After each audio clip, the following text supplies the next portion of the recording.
pinipirma ng ibang agency. Sorry po, napakabastos. Nagsasalita pa po Sorry. kayo. Hindi. Sorry. Kasi nung ano yan, kasi iba yung sinasabi. Sorry. Allow natin siya. Tingilan mo na. Sorry. Let's allow him muna. Sorry.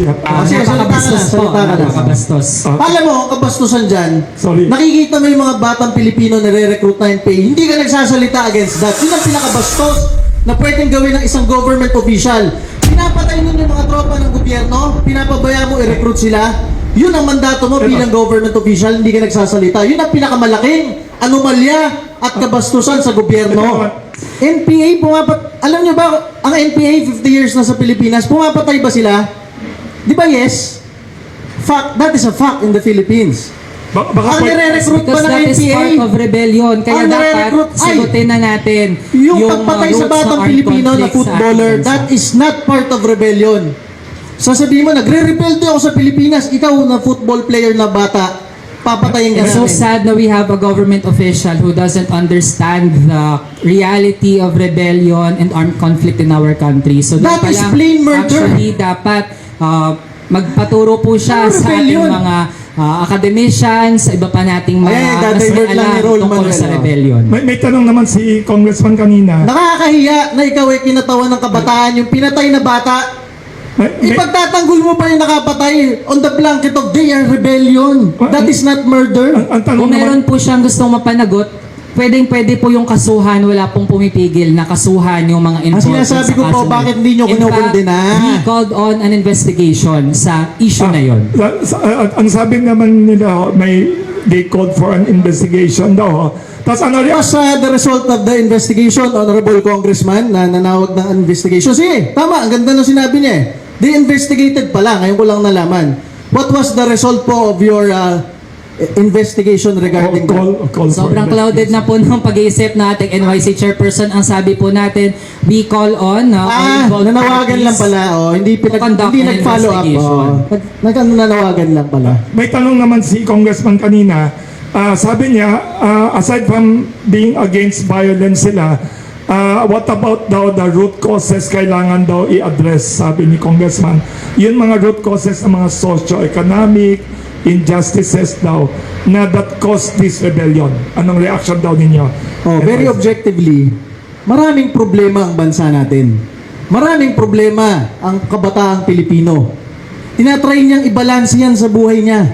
'Di ba? Mahirap kayo, may problema ka sa magulang, minsan may problema ka pa sa love life, may problema kayo sa pera, papasok ka sa paaralan, may problema ka pa sa mga teacher mo, maghahanap ka ng trabaho, bata ka pa, may problema ka sa paghahanap ng trabaho.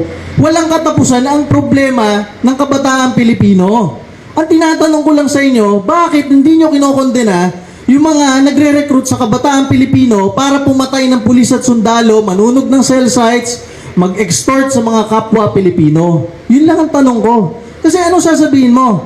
Hindi naman ako dito na-appoint bilang santo. Na-appoint ako bilang government official na dapat nagtutulungan tayo as government official. Lahat tayo sa gobyerno nagtutulungan para patatagin ang gobyerno, patatagin ang bansa. Ngayon, ang isasahit mo dyan, ang daming problema ng mga Pilipino, mga kabataan.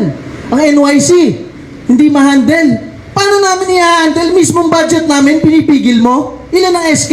400,000? Buong bansa, imamonitor namin, susupervise. Tapos yung budget namin, pipigilan mo? O paano nga namin magagawa yon? Harap ka sa plenaryo, sasabihin mo ba? Kurakot kami, wala na kami budget. Ang kotse namin, Suzuki APV. Mas maganda pa yung mga kotse ng mga SK. To give you a very objective manner. Nabanggit niya na yan kahapon. Nabanggit ko nga kahapon. Nabanggit ko yan kahapon, so allow me to respond Yes, sa mga sinasabi. Kasi nga, ganun po ka-narrow yung pagtingin doon sa usapin nung, again, rebellion sa armed conflict Congressman sa ating bansa. Manuel, he's an eloquent Nabanggit speaker. na po niya yan kahapon. Magaling siya So magsalita at actually, mag-divert. ako nga dapat yung bigyan dito ng pagkakataon para makasagot. Ano? Pakisagot po, Kasi- sinong kurakot sa NYC? Sinong nagbulso ng pera sa NYC? Magkano? Yun lang ang tanong. Actually Allow po, natin matapos. naglabas na naglabas ng reports yung COA at NYC yung dapat sumagot doon. Actually, hindi Anong involved comment doon yung niya? kabataan Hindi nga. party list. Dapat Nabasa mo nga sa COA, sabi mo, magkano nga ang kinurakot ng sinong tao sa NYC? Sir, Tapos, hindi tayo madadaan Pare, hindi niya dito sa masagot. palakasan Hindi ng niya sagot. masagot. Hindi tayo madadaan dito sa Sasabihan lang niya kami ng palakasan. kurakot, hindi niya masabi kung sinong nangurakot at magkano. Allow natin siya magsalita. Actually, NYC should investigate its ranks. Yun lang. Wala nga mga NYC ang kurakot involved dun sa NYC, walang pera, walang budget. Ay, isa pa. Ang tanong ko nga, sinabi mo nga sa plenaryo, kurakot kami. Sir, pakisabi nga kung sino sa NYC ang nangurakot at magkano. May tanong si Congressman, will you investigate daw your own ranks based on the COA report? Sabi niya. We are already investigating it. Paulit-ulit na lang, taon-taon na lang, sinasabon nyo kami sa Kongreso. Pero ngayon, sinabi nyo sa plenaryo ng Kongreso, massive corruption in the NYC. Tanong ko lang, magkano po? Sino pong nagbulsa? Para alam ng taong bayan, sino sa NYC ang nagbulsa ng piso kahit ano? Yun yung Pakisagot. output ng kanilang investigation dapat. Oh, Tapos, Bakit hindi naman na siya taon-taon nagsabi hindi na kurap nawawala ng ng NYC? usapin Wala ng pa naman NYC. pala siyang detalye. Ito pa. Sorry. May sinabi din kanina si Congressman before you came. Yes. Taon-taon hindi nawawalan ng anomalya. Kaya yun yung problema natin dito eh. Taon-taon may nare-raise sa loob ng Kongreso kasi hindi nawawalan ng anomalya yung ganong institusyon. And also, while gusto po nating magkaroon ng maayos na usapan dito, hindi Ayaw niya natin sagutin nakikita eh. may patutunguhan ito Wala pa patunguhan to kasi ayaw niya palakasan ng sagutin. boses yung ating magiging batayan dito. Sagutin niyo po, sino ang nangurakot sa NYC? Magkano? Sorry. Isa pang, sorry. Yun yung dapat nilang sagutin sa NBC. Ikaw daw dapat. Akala ko alam niya kasi dineklara niya sa plenaryo na kurakot kami. Ito SCOA COA, that issued. O magkano po, kung binasa niyo yung report ng COA, magkano at sino sa NYC? Hindi. Magkano Walang po? pinangalanan yung COA, pero yun nga Walang yung dapat na pinangalanan ng gawin. COA? Yun yung dapat na gawin sa loob ng institusyon. So next topic naman, Hindi niya sorry. alam. Isa pang topic na diniscuss ni Congressman Raul Manuel na concern ng maraming tao, sobrang mahal na daw ang tuition fee sa mga pribadong kolehiyo, eskwelahan. Napapahala siya doon. Kayo ho sa NYC, do you agree also na it's a problem of the youth and their parents? Alam niyo, sabihin ko sa inyo personally, Tuition fee, ha? maraming advokasya si Congressman Raul Manuel, ang Kabataan Party List, na I joined Legit. them. Legit. Hindi legit.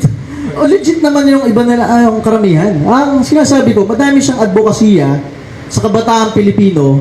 We join him in pursuing that advocacy. Oh, So you can work together on sana common sir, issues. we are in the common government. issues. Oo. We are both in the Philippine government. Ang sasabihin ko lang dyan, sir, issue ng edukasyon, nagmamahal yung tuition. Sino pang gusto magmahal ng tuition? Lahat tayo may pamangkin, may anak, mayroong apo na nag-aaral. Lahat tayo gusto mababa ang tuition. We join him in pursuing na sana hindi nagmamahal ang tuition. Ito sabihin ko sa iyo, sa napakaraming issue nila Congressman Manuel, baka 80% ng issues nila, okay, we join them. What is Doon your- lang sa issue ng ano reaction niya na NPA 80%? recruitment, ang galit na galit kami. Yes. Ito, ano reaction ninyo na sinabi lang niya ngayon, 80% of your many issues, he admires and support you. At least it's a good common ground, di ba? What do you think, ho? 80% daw, ho? Yeah, sana lang po mapantayan ito ng performance kasi nga kahit yung implementing rules Sana and mapantayan ng regulations budget. ng SK Hawak Empowerment na yung Law, budget namin eh. Para Ay, kami hindi po niya tayo magpa-perform. pinapayagang magsalita. Ay, Wala sorry, pa tayong alam natin. patutunguhan dito. Yes. Kahit po yung implementing rules and regulations ng SK Empowerment Law na naisabatas po natin dahil sa pangunguna ng Kabataan Party List through Representative Sara Elago, hanggang ngayon po inaantay yung IRR Tapos na niya. yung IRR. Tatlong buwan. Ang Hindi pa tagal rin po pumirma nung makita. ibang agency. Sorry po, napakabastos. Nagsasalita pa po Sorry, sorry, tayo. sorry. Hindi. Sorry, Hindi, kasi sinungaling Alam nga natin. si Ivan yung sinasabi eh. Sorry, allow natin siya. Kailangan pag nakita mong medyo Sorry, sinungaling po, sorry po, pastigilan mo na. Sorry, let's allow him muna. Sorry, Chairman. He had his Yes. platform yesterday tapos nag-gate crash po sorry, dito sorry, tapos hindi sorry. tayo hayaan magsalita. Yes, pa-continue. Sige, salita ka Napakabastos lang, po. salita ka lang. Napakabastos. Alam mo, ang kabastusan dyan, Sorry. nakikita mo yung mga batang Pilipino na re-recruit na NPA, hindi ka nagsasalita against that. Yun ang pinakabastos na pwedeng gawin ng isang government official. Pinapatay nun yung mga tropa ng gobyerno, pinapabaya mo i-recruit sila. Yun ang mandato mo bilang government official, hindi ka nagsasalita. Yun ang pinakamalaking anomalya at kabastusan sa gobyerno.